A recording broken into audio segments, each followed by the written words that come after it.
અમદાવાદના વટવામાં એક બંધ મકાને 34 વર્ષ જૂનું ભયાનક રહસ્ય ઓક્યું છે। જે મકાનને લોકો ભૂતિયા મકાન માનતા હતા ત્યાંથી નીકળ્યું નરકનું સત્ય। જોઈએ શું છે આ આખો રિપોર્ટ।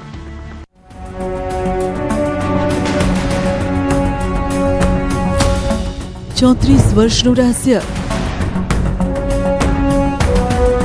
જીવતા લોકો કરતા મરેલાનો ડર વધુ। અમદાવાદના વટવાનો કુતુબનગર પ્લોટ નંબર 10 નું એ મકાન જે છેલ્લા 8 વર્ષથી સજ્જડ બંધ હતું।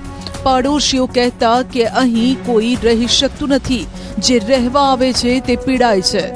લોકવાયકા હતી કે અહીં કોઈ અતૃપ્ત આત્મા ભટકે છે, પણ સત્ય આત્માનું નહીં, 20 ફૂટ ઊંડે દફનાવેલા એક ગુનાનું હતું। અમદાવાદ ક્રાઇમ બ્રાન્ચને જ્યારે આ માહિતી મળી ત્યારે તપાસ કરાઈ। જાણવા મળ્યું કે 5-7 વર્ષથી કોઈ એક મકાનમાં રહેવા આવ્યું નથી। તેથી ક્રાઇમ બ્રાન્ચની ટીમ જ્યારે જેસીબી સાથે અહીં પહોંચી ત્યારે આખા વિસ્તારમાં ફફડાટ ફેલાઈ ગયો। એ સાલિયા બીબી હાલ હયાત નથી। સાલિયા બીબીએ થોડા ટાઈમ પછી એ મકાનને વેચેલું હતું, એટલે નવા માલિક પાસે પણ જે માહિતી મેળવવાની હતી એ મેળવવામાં આવી અને ત્યારબાદ એ ખબર પડી કે આજુબાજુના લોકો એવી વાતો કરે છે કે અહીંયા કોઈ રહી શકતું નથી ઘણા લાંબા સમયથી, અને લોકો કોઈને કોઈ રીતે પીડાય છે, એટલે આ મકાનમાં કોઈ રહેવા તૈયાર નથી।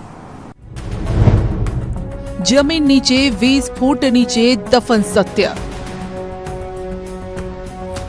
જેમ જેમ જેસીબીના પંજા જમીનમાં ઉતરતા ગયા તેમ તેમ 34 વર્ષ જૂના પાપના સ્તર ખુલતા ગયા। 20 ફૂટની ઊંડાઈએથી જ્યારે માનવ અવશેષોમાં વાડ મળ્યા ત્યારે પોલીસ પણ ચોંકી ઉઠી। પ્લાસ્ટિકની થેલીમાં ભરાયેલા આ અવશેષો એ સાબિતી હતી કે અહીં કોઈને મારીને દાટી દેવાયું હતું, પણ કોણ હતું એ કમનસીબ અને શા માટે તેને આ રીતે દફનાવી દેવાયું? 20 ફૂટ ઊંડે દફન હતી ફરઝાના। આખી જે ઇન્વેસ્ટિગેશન જે થઈ, શરૂઆતમાં મકાન શોધવામાં આવ્યું, મકાન શોધ્યા પછી એ મકાનના રિલેટેડ જેટલા વ્યક્તિઓ જે આવ્યા સામે, કોની સાથે કોનો સંબંધ હતો, એ રીતે આખું જે પ્રાથમિક માહિતી જેટલી ચોક્કસ બને એટલી નક્કી કર્યા પછી ગઈકાલે ક્રાઇમ બ્રાન્ચની ટીમ દ્વારા અને એક્ઝિક્યુટિવ મેજિસ્ટ્રેટ અને બીજા તપાસના જરૂરી એકમોની હાજરીમાં ત્યાં ખોદકામ કરવામાં આવ્યું અને ખોદકામ દરમિયાન 20 ફૂટ ઊંડેથી માનવ કંકણો મળ્યા છે। ગઈકાલ રાત્રે જે માનવ કંકણો સિવિલ હોસ્પિટલ અમદાવાદ ખાતે મોકલવામાં આવે છે અને એક બંધ મકાન, એક દફનાયેલું સત્ય અને 34 વર્ષ જૂની હત્યાની શરૂઆત। સવાલ એ હતો કે કોણે કરી હત્યા, કેમ દફનાવાઈ લાશ? વટવા કંકાલ કાંડમાં હવે મોટો ઘટસ્ફોટ થયો છે। આબરૂ બચાવવા માટે પતિ અને જેઠે જ મળીને પોતાની પત્નીનો ખાળકૂવામાં અંત આણ્યો હતો। શું છે પૂરી સ્ટોરી તે જોઈએ।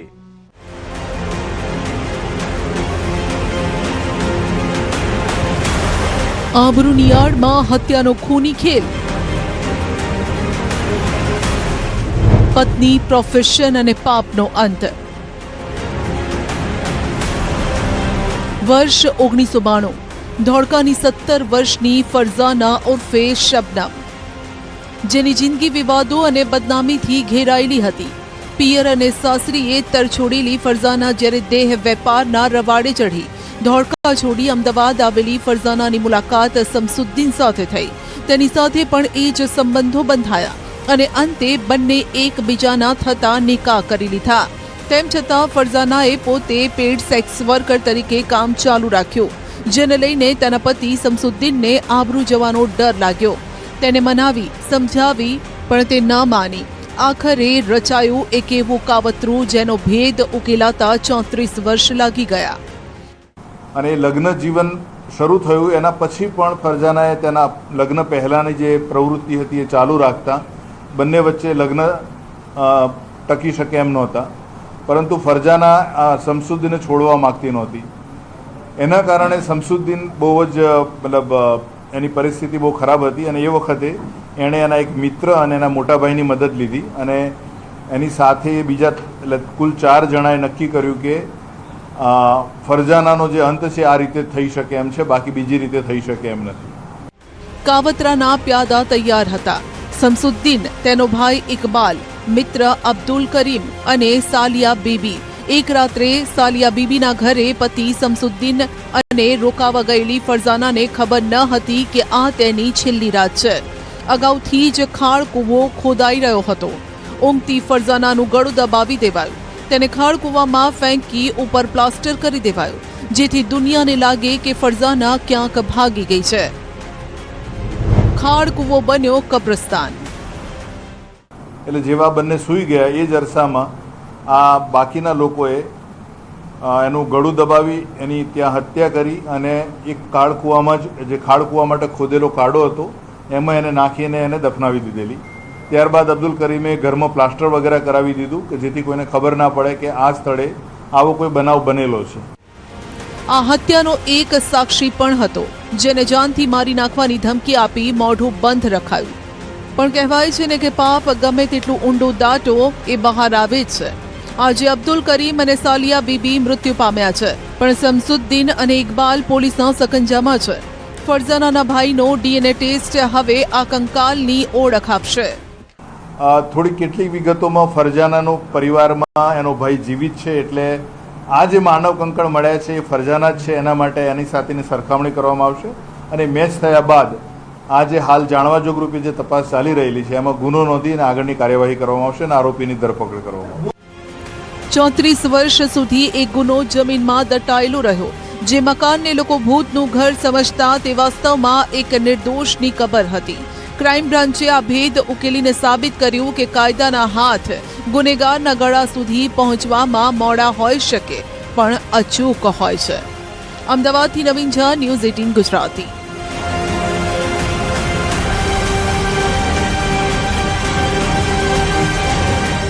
જામનગરમાં એક એવી ઘટનાની ગુંથી ઉકેલવા પોલીસ મથી રહી છે, જે તેમની સામે એક બ્લાઇન્ડ કેસ બનીને ઊભો છે. નદીના એક એવા નિર્જન સ્થળે રહસ્યમય પરિસ્થિતિમાં એક લાશ મળી, જેણે અનેક સવાલોની સાથે અનેક તર્ક વિતર્કો ઊભા કરી દીધા છે.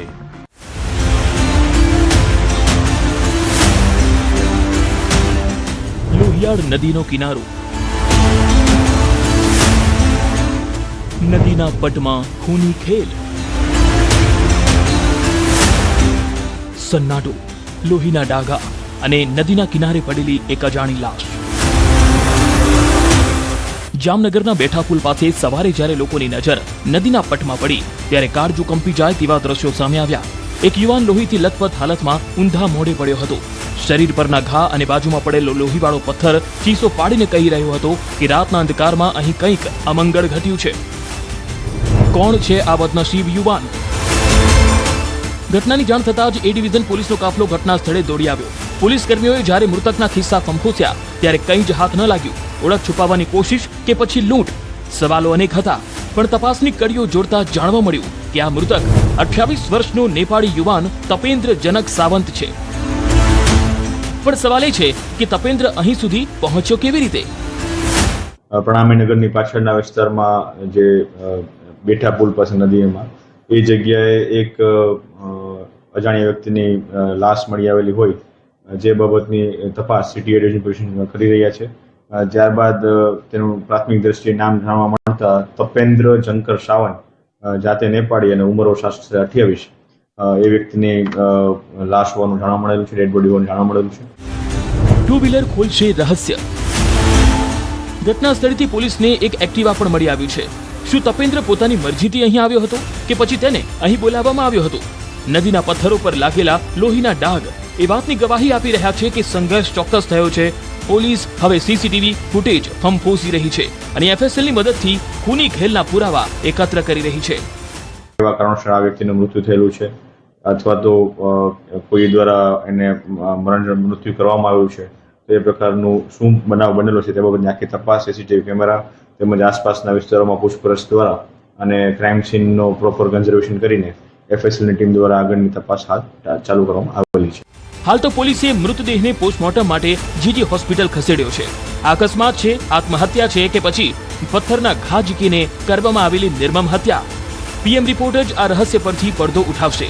પણ જામનગરની શાંત ગલીઓમાં આ ઘટનાએ સનસનાટી મચાવી દીધી છે.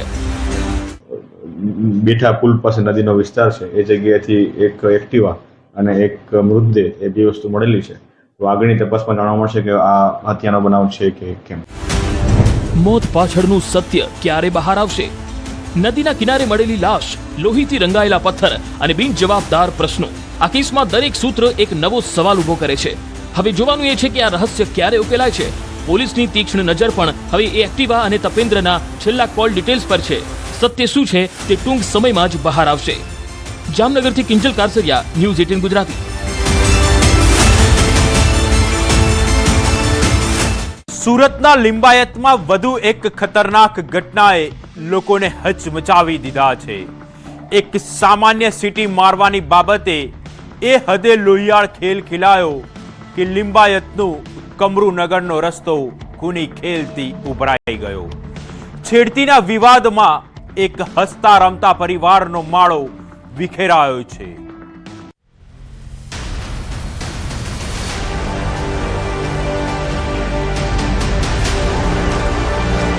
લિંબાયતનો લોહિયાળ કકળાટ, એક સીટી અને હત્યા. હીરાનગરી સુરતનો લિંબાયત વિસ્તાર, જ્યાં રસ્તા પર પડેલા કાચના ટુકડા ચીસો પાડીને કહી રહ્યા છે કે અહીં કંઈક ભયાનક ઘટ્યું છે. કમરૂનગર ટેનામેન્ટમાં લોહીના પ્યાસા બનેલા એક પરિવારે બીજા પરિવાર પર એવો તો કહેર વરસાવ્યો કે વિસ્તારમાં સ્મશાનવત શાંતિ છવાઈ ગઈ. આ કોઈ જૂની દુશ્મની નહોતી. આ તો એક સીટી મારવા જેવી સામાન્ય વાતમાં થયેલો લોહિયાળ વિવાદ હતો. છેડતીનો વિરોધ પિતાને પડ્યો ભારે. વાતની શરૂઆત થઈ હતી એક છેડતીથી. અમજદ અને ઝેબુનિયાના દીકરાએ પડોશમાં રહેતા ઇરફાન સૈયદની દીકરીને સીટી મારી. દીકરીની આબરૂ બચાવવા જ્યારે તેની માતા અને દીકરી ઠપકો આપવા ગયા, ત્યારે સામે પક્ષે સમજવાને બદલે હિંસક રૂપ ધારણ કરી લીધું અને કમરૂનગરનું A4 ટેનામેન્ટ સમરાંગણમાં ફેરવાઈ ગયું. તો અમજદ અને ઝેબુનિયામાં જે છે એમને એક દીકરો હોય છે. એ ઇરફાનભાઈની જે દીકરી હોય છે એમને સીટી મારે છે અને જેથી ઇરફાનભાઈની પત્ની ફરઝાના અને એમની દીકરી આ જે આરોપીઓ હોય છે એમના ઘરે જાય છે અને એમને કહે છે કે આવી રીતે એમના દીકરાએ સીટી મારેલી છે અને જેના લીધે આ આરોપીઓ હોય છે એમની સાથે ઝઘડો કરે છે.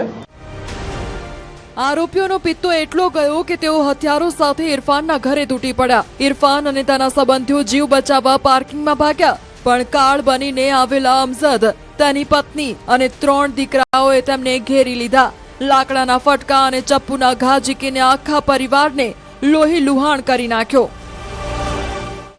બંને પાર્ટી વચ્ચે આ બાબતે જે સીટી મારેલી એમની દીકરીને એ બાબતે ઝઘડો થાય છે અને તે વખતે આ જે અમજદ અને ઝેબુનિયા જે હોય છે એમના દીકરો આવેશ એ ચપ્પુ લઈ અને ઇકબાલને પેટ અને પગના ભાગે ચપ્પુ મારી દે છે અને પરિણામે આવેશને ઈજા થાય છે.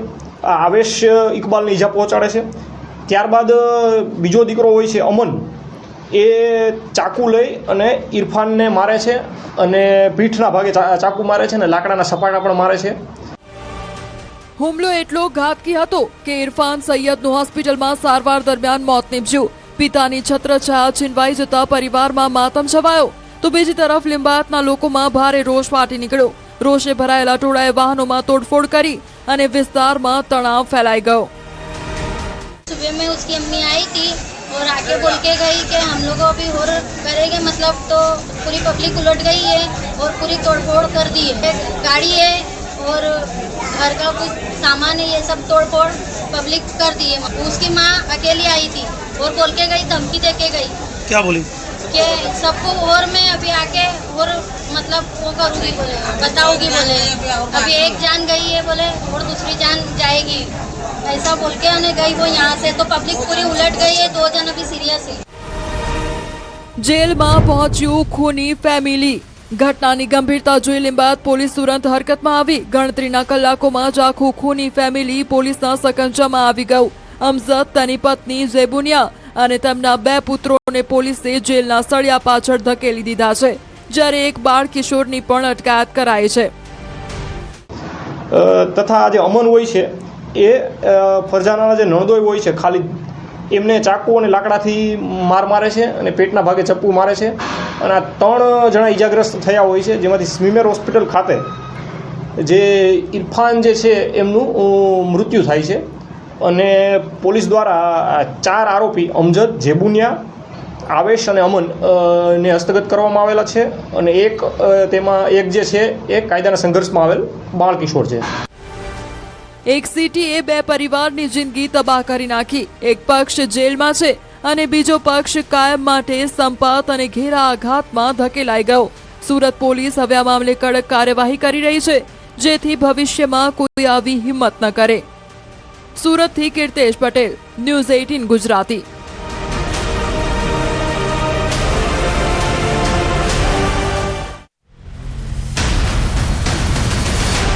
વધુ કેટલાક રહસ્ય પરથી પડદો ઉચકીશું, ત્યાં સુધી જોતા રહો અપરાધ. હાલ લઈશું એક બ્રેક.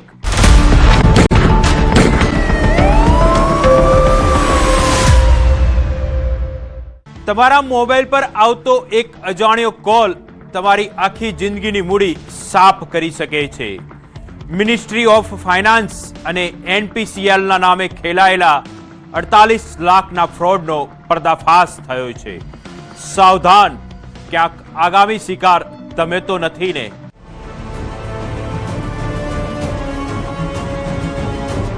ડિજિટલ ડેવિલ્સનો પર્દાફાશ, વીમા ધારકનો નફો કે પાયમાલી. અમદાવાદના સાયબર આકાશમાં વધુ એક ડિજિટલ સ્ટ્રાઇક. જો તમે એમ માનતા હો કે તમારી વીમા પોલિસી મેચ્યોર થઈ ગઈ એટલે ખેલ ખતમ, તો સાવધાન. ગાઝિયાબાદથી ઓપરેટ થતી એક એવી ગેંગનો પર્દાફાશ થયો છે જેણે મિનિસ્ટ્રી ઓફ ફાઇનાન્સ અને NPCI ના નામે 48 લાખ રૂપિયાનું મસ્ત મોટું ફ્રોડ આચર્યું છે. આ કોઈ સામાન્ય ચોરી નથી, પણ ડેટા માઇનિંગ અને ફેક આઇડેન્ટિટીનો ખતરનાક કોકટેલ છે. મિનિસ્ટ્રીના નકલી સાહેબો અને 48 લાખનું ગાબડું. ફરિયાદી હતા, એમની એક LICની પોલિસી હતી જે 2022માં મેચ્યોર થઈ ગઈ હતી અને 2022માં એમને મેચ્યોરિટી અમાઉન્ટ પણ મળી ગયું હતું. પણ ત્યાર પછી અનેકવાર એમને ફ્રોડસ્ટરનો સંપર્ક કર્યા હતા અને એમને એવી રીતે કીધું હતું કે તમને વધારે પૈસા મળી શકે કારણ કે થોડાક પૈસા તમારા ઇન્વેસ્ટ કરેલા છે. આ 2026માં અમને આ ભોગ બનનારને ફરી આ રીતે કોલ આવ્યા હતા, જેના કારણે એમને વધારે મેચ્યોરિટી અમાઉન્ટ પછી જે પૈસા મળવાના છે એની લાલચ આપી અને LICનો એજન્ટ અને NPCIના અધિકારી બનીને મિનિસ્ટ્રી ઓફ ફાઇનાન્સનું નામ લઈને જે ફ્રોડસ્ટર છે એમને એવી રીતે લાલચ આપી હતી કે તમારા પૈસા જે 1,48,000 પૈસા જે વધારાના 1,48,00,000 પૈસા વધારાના જે પડ્યા છે, જે અગાઉના ફ્રોડમાં તમને નહોતા મળ્યા, એ અમે અપાવી દેશું. સુમિત કુમાર કોહલી અને આશુ અગ્રવાલ, આ 2 નામોએ સોશિયલ એન્જિનિયરિંગનો ઉપયોગ કરી ભોગ બનનારનો એવો વિશ્વાસ જીત્યો કે તેઓને સુપ્રીમ કોર્ટ અને CBIના લેટર હેડ પણ અસલી લાગવા માંડ્યા. સુમિત, જે અગાઉ નોઈડાના કોલ સેન્ટરમાં કામ કરી ચૂક્યો હતો, તેની પાસે LICનો જૂનો ડેટા હતો. તેણે પીડિતને વિશ્વાસ અપાવ્યો કે તેને 1,48,00,000 મળવાના બાકી છે અને આ રકમ મેળવવાના નામે અલગ અલગ ટેક્સ પેટે 48 લાખ પડાવી લીધા. બાયોમેટ્રિકની જાળ અને ડમી સિમ કાર્ડનો ખેલ. ધીમે ધીમે કરીને અનેક ટ્રાન્ઝેક્શનમાં 48 લાખ ભોગ બનનાર પાસેથી એમને પડાયા હતા. તો આ ટોટલ 48 લાખનું ફ્રોડ હતું, ઇન્વેસ્ટમેન્ટ ફ્રોડ હતું. અને એમાં જે આરોપી છે એ લોકોએ મિનિસ્ટ્રી ઓફ ફાઇનાન્સ અને NPCIના અધિકારી બનીને આમની સાથે ફ્રોડ કર્યું હતું. એમને આ જે આરોપી છે મેઇન સુમિત કુમાર કોહલી કરીને છે, જે ગાઝિયાબાદનો છે અને આપણે જે મુખ્ય ભૂમિકા એની જ આવી રહી છે. એને મિનિસ્ટ્રી ઓફ ફાઇનાન્સના નામે પણ 2-3 લેટર અને ઈમેલ જનરેટ કર્યા છે, સુપ્રીમ કોર્ટના લેટર અને ઈમેલ પણ જનરેટ કર્યા છે અને આ ફ્રોડમાં ઉપયોગ કર્યો છે. આ ક્રાઇમની ચોંકાવનારી કડી છે કે આશુ અગ્રવાલ રસ્તા પર છત્રી નાખી સિમ કાર્ડ વેચતો. આ શખ્સ ડિજિટલ ચોરીનો રસ્તો સાફ કરી આપતો હતો. જ્યારે કોઈ ગ્રાહક સિમ કાર્ડ લેવા આવે ત્યારે બાયોમેટ્રિક નથી આવ્યું તેમ કહીને 2 વાર અંગૂઠો મપાવી તેના નામે ડમી સિમ કાર્ડ એક્ટિવેટ કરી દેતો. જાન્યુઆરીથી અત્યાર સુધીમાં આવા 40 સિમ કાર્ડ આ ગેંગને સપ્લાય કરવામાં આવ્યા હતા. આશુ અગરવાલ જે બીજો આરોપી છે એ પણ ગાઝિયાબાદનો છે અને એ આશુ અગરવાલની ભૂમિકા એટલી હતી કે એને સિમ કાર્ડ પ્રોવાઈડ કર્યો હતો. એ મૂળ છત્રીવાળા જે હોય છે જેની પાસેથી સિમ કાર્ડ લેતા હોય છે એ છે અને જે આશુ અગરવાલ છે એની પણ જે સિમ કાર્ડની અમને વિગત મળી છે એમાં એવું છે કે બાયોમેટ્રિક જ્યારે આ લોકો છત્રી પર કરાવતા હોય છે ત્યારે ઘણીવાર જે એજન્ટ હોય છે એ કહેતા હોય છે કે બીજી વાર કરો બાયોમેટ્રિક આવ્યું નથી. તો જે બીજી વાર કે ત્રીજી વાર કરાવે છે એ બાયોમેટ્રિક એક ડમી સિમ કાર્ડના ઉપયોગ માટે યુઝ કરતા હોય છે. આરોપીઓ એટલા શાતિર હતા કે તેઓએ પીડિતને વિશ્વાસમાં લેવા માટે નવી બેંક એકાઉન્ટની કીટ પર પોસ્ટ કરી હતી. એટલું જ નહીં, અગાઉના ફ્રોડમાં પકડાયેલા શખ્સોના ડમી ફોટા બતાવી પોતે મસીહા હોવાનો ઢોંગ કર્યો હતો. 2022થી શરૂ થયેલો આ સિલસિલો 2026માં જ્યારે 48 લાખની મતા પર પહોંચ્યો ત્યારે પીડિતની આંખ ઉઘડી. પૈસા મેળવવા માટે એમનું પોતાનું નવું બેંક એકાઉન્ટ કિટ પણ અમને ઈમેલ પોસ્ટથી મોકલી દીધું હતું. એટલે એ પણ સામે આવી રહ્યું છે કે આ લોકો જે ફ્રોડ કરનાર છે એ રીતે એમને કન્વિન્સ કરે છે કે તમારા જે પૈસા પાછા આવી જશે કે નવું એકાઉન્ટ ખોલાવીને પણ જેન્યુઇન વિક્ટિમ પાસેથી પણ બેંક એકાઉન્ટની વિગત બધી મેળવી લીધી. સાયબર ક્રાઇમ બ્રાન્ચે આ બંને શાતિરોને દબોચી લીધા છે, પરંતુ આ કિસ્સો દરેક નાગરિક માટે ચેતવણી સમાન છે. રોડ પરથી સિમ કાર્ડ ખરીદતી વખતે સાવધાન રહો અને અજાણ્યા સરકારી અધિકારીના કોલ પર ક્યારે વિશ્વાસ ન કરો. અમદાવાદથી સંજય ટાંક, ન્યૂઝ 18 ગુજરાતી.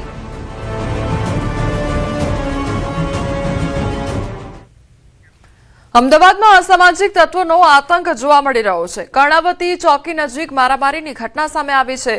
તો લગ્ન પ્રસંગ દરમિયાન થઈ હતી મારામારીની ઘટના સીસીટીવી કેમેરામાં કેદ થઈ છે. અહીં સવાલ એ છે કે પોલીસની હાજરી હોવા છતાં અસામાજિક તત્વો બેફામ બની રહ્યા છે. શું તેઓને પોલીસનો પણ ડર નથી સતાવતો? તેને લઈને અનેક સવાલો ઉદ્ભવી રહ્યા છે.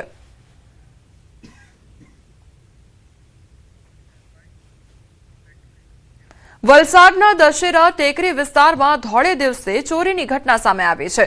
ઓટો સ્પેરપાર્ટની દુકાનમાં ધોળે દિવસે ગ્રાહકના સ્વાંગમાં તસ્કરે ઉઠાંતરી કરી તો યુવકે દુકાનમાં એક પછી એક સામાન માંગી દુકાનદારને વ્યસ્ત રાખ્યો હતો. આ દરમિયાન તક મળતા જ ગઠિયાએ ગલ્લામાંથી આશરે 10,000 રૂપિયા ચોરી કરી અને પછી ફરી આવવાનું બહાનું બતાવી ફરાર થઈ ગયો હતો. થોડા દિવસ બાદ દુકાનદારે સીસીટીવીની તપાસ કરતા સમગ્ર મામલો પ્રકાશમાં આવ્યો હતો. પોલીસે ફરિયાદ નોંધી આરોપીની શોધખોળ હાથ ધરી છે. બોટાદના બરવાડાના રામપરા ગામે બબાલ સર્જાઈ તો બાળકોને રમવાની બાબતમાં થઈ હતી બબાલ. એક જ સમાજના બે જૂથ વચ્ચે મારામારી થઈ તો લાકડા અને ધોકાથી મારામારીનો વિડીયો પણ વાયરલ થયો છે. મારામારીની ઘટનામાં બે લોકોને ઈજાઓ પણ પહોંચી છે. સમગ્ર મામલે બરવાડા પોલીસે તપાસ હાથ ધરી છે. દાહોદના જાલોદના કદવાડ ગામે ચોંકાવનારી ઘટના સામે આવી છે. સોલાર સ્ટ્રીટ લાઇટના થાંભલા તોડી નાખ્યા. પૂર્વ તાલુકા પ્રમુખ દ્વારા થાંભલા તોડી પાડવામાં આવ્યા છે. તો ચૂંટણીમાં હાર થતા પૂર્વ તાલુકા પ્રમુખનું આ કૃત્ય સામે આવ્યું છે. જાલોદ તાલુકાના કદવાડ ગામે પૂર્વ તાલુકા પ્રમુખ વસૈયા સવસિંગ દ્વારા થાંભલા તોડી પાડવામાં આવ્યા. તાલુકા પંચાયતમાં હાર થતા પૂર્વ તાલુકા પંચાયત પ્રમુખે થાંભલા તોડી પાડ્યા તો વાયરલ વિડીયોને લઈ ન્યૂઝ 18 ગુજરાતી કોઈ પુષ્ટિ કરતું નથી.